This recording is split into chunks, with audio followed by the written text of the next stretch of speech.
বাকি আছে, তো এখন বাবু কাজ করছে। ওখান থেকে দেখতে নেই হও হও পর ওই খালটা তো পায়ে ডান পায়ে দিন, ডান পায়ের খাল আছে না।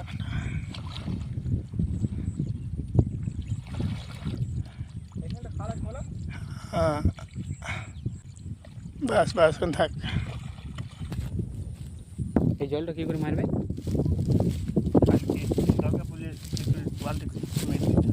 আর এইদিকে দেখছো এখন ধানগুলোকে নিয়ে নিচ্ছে বালতিতে, বলা আচ্ছারা ধান নাকি। এরপর দেখো ধানগুলোকে সব ছড়াবে।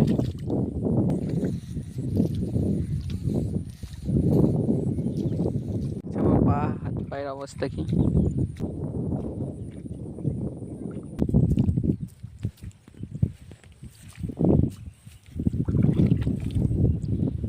তো আমাদের বীজ ছড়া কমপ্লিট হয়ে গেছে, আর এখন দেখো বাড়ি যাব। আর ওই যে হচ্ছে বাবু, আর এদিকে আমি। এরপর বেরিয়ে পড়েছি মাঠে থেকে, তো এখন যাচ্ছি বাড়ি।